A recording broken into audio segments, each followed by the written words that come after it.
সুন্দর একটা দিন, মেঘলা যাবো। Hello guys, this is Jayanta Kumar. কেমন আছেন আপনারা? আশা করি ভালো আছেন, আমি ভালো আছি। তো আবার একটা ব্লগ নিয়ে চলে আসলাম। তো অনেকদিন পর বাসা থেকে বের হলাম। তো আজকে এক জায়গায় যাব, এমন এক জায়গায় যাব, এত সুন্দর সেই জায়গা।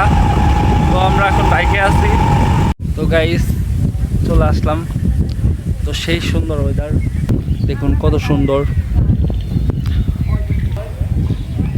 ওয়াও, সেই। তো দীর্ঘ কয়েকদিন ধরে বাসায় গিয়ে অসুস্থ ছিলাম, তো আজকে বের হয়েছি, তো খুব ভালো লাগতেছে।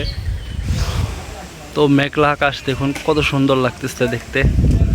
আপনাদেরকে আজকে এত সুন্দর একটা জিনিস দেখাবো, যা দেখে আপনাদের অনেক ভালো লাগবে। ওয়াও, কত সুন্দর। এই ধান খেতের সৌন্দর্যটা অনেক ভালো লাগতেছে। অনেকদিন পর এরকম ধান খেতে আর কি আসলাম।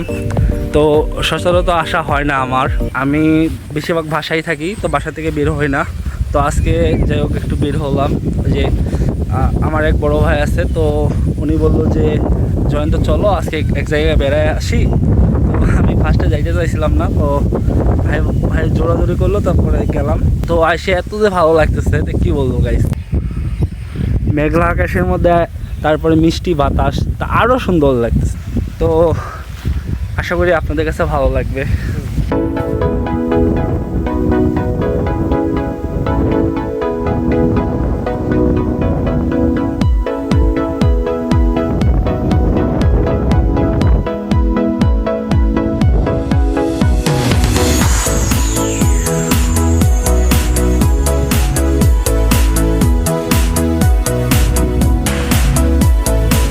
গাইস বৃষ্টি চলে আসছে।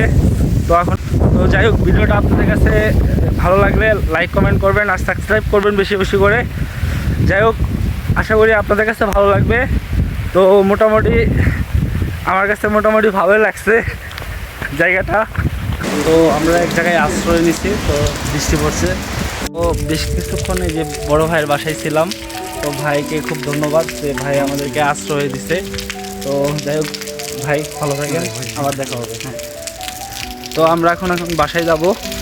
এখন দেখতে পাচ্ছেন কি অবস্থা, দিনের বৃষ্টি পড়তেছে। না সমস্যা নেই, ধন্যবাদ ভাই। তো যাই হোক, বৃষ্টিতে প্রায় হালকা ভিজে গেছি। তো ভাইয়ের জন্য ভাইয়ের বাসায় আশ্রয় দিল আমাদেরকে। তো আমরা বেশ কিছুক্ষণ ভাইয়ের সাথে গল্প সল্প করলাম, তো ভালোই লাগলো। তো এখন আমরা বাসায় যাব।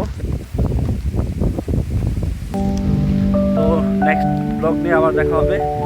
তো এতক্ষণ নিজের খেয়াল রাখবেন, সুস্থ থাকবেন। ধন্যবাদ সবাইকে।